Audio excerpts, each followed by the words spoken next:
Sweet. You're on. Spacebar Or the right arrow. or the right arrow. All right, cool. Awesome.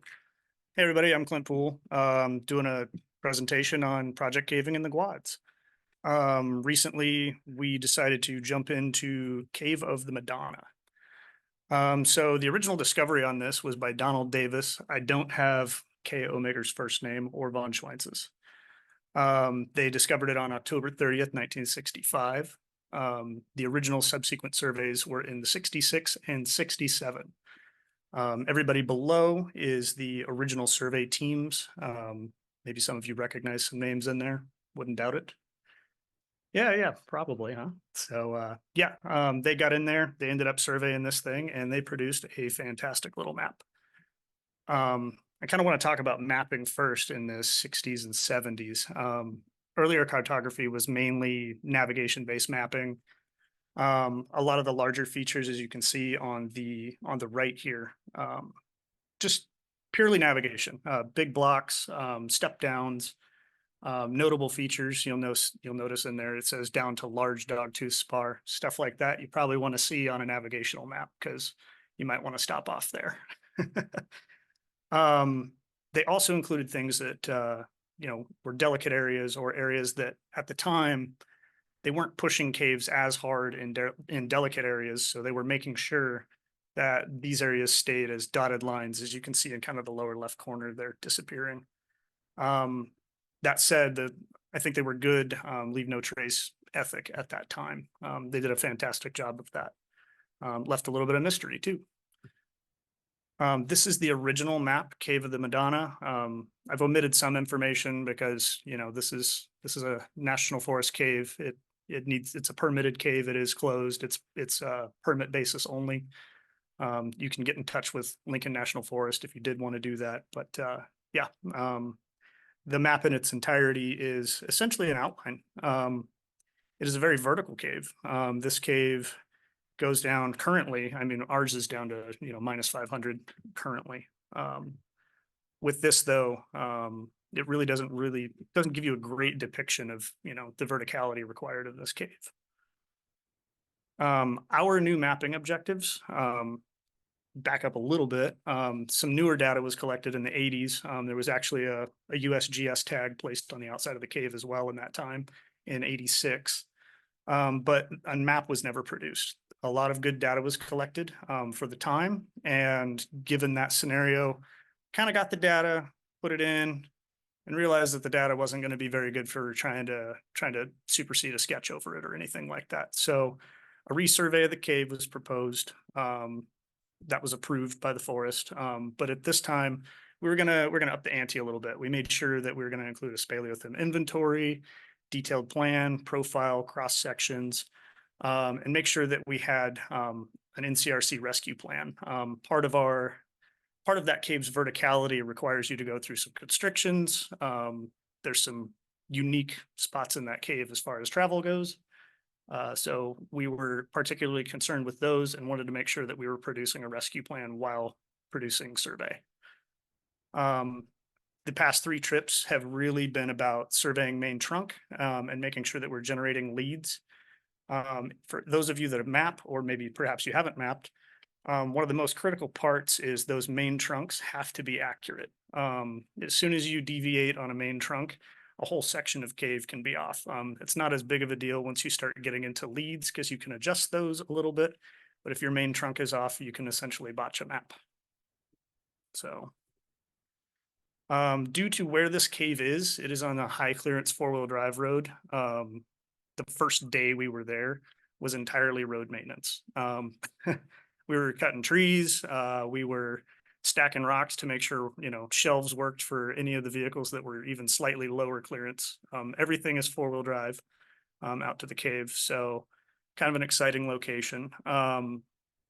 Because of that, though, we were far enough from town to where this needed to be an expedition style trip. So over the week of Thanksgiving, this last time, we ended up going out and set up basically a large cave camp as far as we could go on forest roads. If you look on the right, kind of as Belinda had brought up in her presentation, expedition caving really involves a lot more people. So because of that, organization is key. We kind of went through, we made sure that all of our trips had a team lead. We had an objective for the day, the location we would be going to, as well as call outs, and anticipated times back. Jokingly on that, Belinda's not kidding. One of those call outs is dawn, even though, we're planning on being out at 11 PM because you kind of never know once you get into a piece. But yeah, with that, the type of resource management on this particular cave trip had a lot to do with making sure people understood vertical systems, deep caving, and working with survey gear. So cave logistics, in March, we established new relay anchors. Originally, so there's a big crack in the ceiling in this cave. And when you rappel into it, originally they were tying off to this speleothem that is kind of janky up in this crack 80 feet above. And you would kind of ping pong down through this skinny little canyon and then just open up into this room that is 150 feet, deep and has nice big space. You're just literally out on a thread. So establishing a relay right at where that kind of ceiling cuts away was crucial for rope safety. It was also determined that that's a really good point for a relay if you're trying to do a haul. Like if you're trying to do a rescue, that's part of the reason these anchors went in, was you really don't want to be dragging them ping ponging through the canyon up above. You want to make sure you've got a good setup prior. Yeah, so like I said, the anchor does send you out kind of into free space, which is really cool. It's probably one of my favorite relays I've ever been on because you don't have feet at all. Despite having these big, massive passage, the cave itself has lots of tight sections that are very decorated. Off to the right, you can see Bethany, who was on the trip, as well as Hunter, us navigating through basically a popcorn maze that, we're in there for survey purposes, and that's one of the most challenging parts is to, if somebody's been in it before, locate where that is first, because that's probably where you want to travel. With that, though, that put us in passage that was very small for some people, not so much for others, just depends. Some of the old anchor beta for this cave was a little bit antiquated too. I don't know if you guys know what an ADT is or an American Death Triangle, but they used to just loop a lot of these speleothems and just tie them all together and then rig off of them and call it good. The picture on the right shows a little bit of an equalized redundant anchor. We noticed that the speleothems were starting to have more wear on them than they probably should. They are dry, they are old. They're not in the best shape. So because of that, we made sure that we went through, re-rigged, and included this in our new information for the cave. So this is the new plan. The new plan basically has 3 survey trips so far. The blue was in March, the yellow was in June, and the red was in November of 2023. So as you can see, we went, because of what we've got to work with, very simple, like central line plot, lots of splay shots. The old plan had a lot going on. Nothing wrong with this, and they adopted a different technology where they had central points and conducted splays throughout as they hit these central points. New profile, same thing. Got a very simplistic profile thus far. Again, you can see the 3 trip delineations between that. The old profile, again, a lot going on. What we figured out, and this is part of the reason that we really decided that this needed basically a resurvey, was a lot of this stuff is redundant and kind of inaccurate from a linear footage perspective. Some of the changes in survey that have happened since then to now, we have better lights and we have better technology. I can absolutely see why in a giant room, somebody would run 3 parallel surveys in that room because you can't see as far. And now, we're in there knowing that we have a big room and taking, modified light systems and using distos. We can hit those shots farther away. We're not limited by the length of a tape. Got several things going to our advantage that help us create a little bit of a cleaner survey. Because of that, as you saw with the 2 line plots, we actually generate less points in a passage. which actually means we kind of impact the cave less too while we're doing these surveys. I kind of appreciate that piece. The previous surveyed cave was at 1.5 miles. In the big room though, that room is long. There are 3 parallel surveys in that passage, and not one of those was omitted from linear footage of caves. So I think we're going to come in a little less than that. To date, on those 3 surveys, we've surveyed 4,400 feet, and we omitted 1,600 feet from our surveyed length. That data was for splay and loop closures to make sure that our accuracy was correct, because I don't know if you noticed or not, but there was some differences in what was considered north between the 2 plans. So we wanted to make sure that our loop closure was appropriate. After doing that, you know, we cut all that out and we got rid of anything that was merely a splay. We haven't hit the deepest part of the cave at this point. We know that based on some of the old data, but we are sitting at minus 507 feet. So nice deep little cave. It's pretty neat. So we've had our 3 survey trips, March of 23, June of 23, and November of 23. And after those, we're sitting at about 40 leads. Details from the 60s map to what we plan on producing are substantial.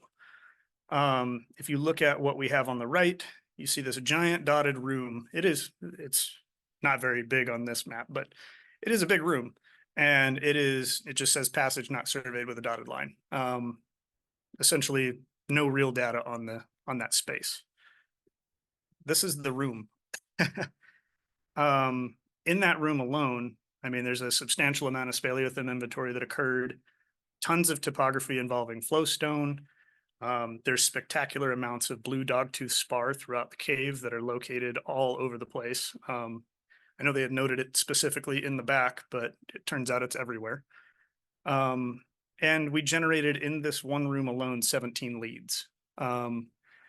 There are leads in the ceiling. There are leads under shelves that look like shadows. There are lots of spaces in the back. The dirt plug that was said to have been a dirt plug is not a dirt plug.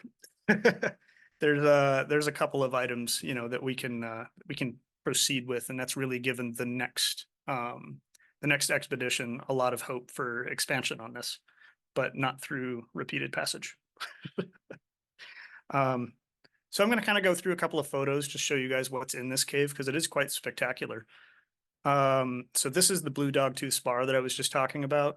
Geologically, originally we had some interest because we were thinking that it might be spar that has, you know, barite elements or some other sort of blue mineral.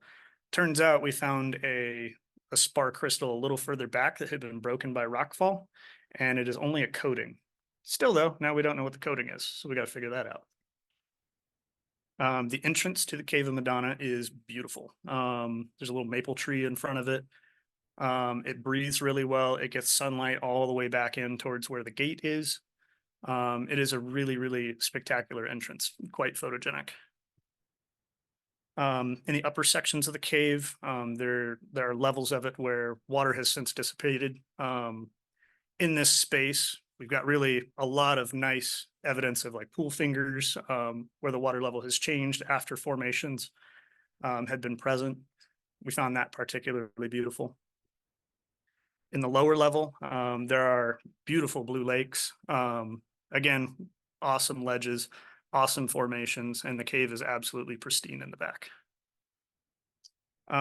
The big drop in this, like I said, it's 150 feet, but it really does make you feel minuscule because you are so far away from the wall. You land quite literally in the middle of the start of the big passage, the borehole in this cave.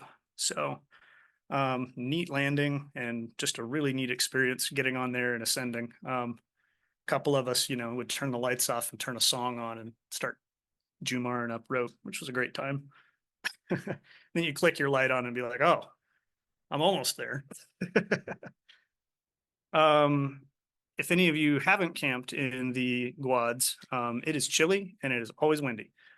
So for this November trip, it was so windy that we couldn't have a normal fire for some of it. At that point, we lucked out because David Ogle managed to pull out a propane fire pit from inside his truck and set us all up. The problem was there were so many of us that we were basically stacked on top of each other like cordwood trying to stay warm. I found this camp to be super fun, really pretty, had spectacular views, and the High Guads are just really a special place. I think that's all I've got on this. Anybody have any questions? Yes.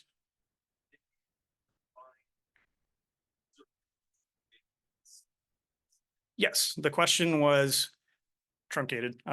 Basically, how do you define a splay? For me, a splay is something that is purely to capture a wall. Like I'll just take a shot off to the side to get at distance in an azimuth if I'm in a big room, for example, and I can say, oh, you know, my wall is 30 feet at 270 degrees, and I'll put a dot on my sketch. I don't use it as actual factual data. I just use that as a collection point for my wall, basically. So, any other questions? Going once, going twice. All right. When's that, Oh. is there a next trip is the plan? At this point, we don't have the next trip planned. Probably going to happen over the summer at this point. But yeah, we don't have those yet. So cool. Woo-hoo. Thanks, guys. Question. I got a question. Well, guess I don't. So, Right. someone had a question? Blaze the solid. Yeah, I had a question. This is Gerald Atkinson on Zoom. Gerald, If you're go not- ahead. If you're not shooting around the walls and such like that, how are you getting ceiling, room detail in like Año Nuevo room? If you're not doing any perimeter shots to give you a basis for where to go and where things are. So the answer to that is we're using those splays to collect wall data, or we're shooting splays to the tops of large boulders. And then we're using those as inner sketch data, essentially, to where we can utilize that as a point of reference for each one of those pieces without adding linear footage to the survey. Well, then you've done nothing.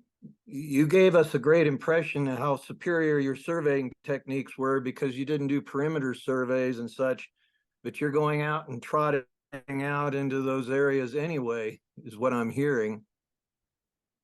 We are using the original paths here and there that have been used in this cave, since it is a permitted and regulated cave. So we're utilizing those areas to go and observe in those spaces.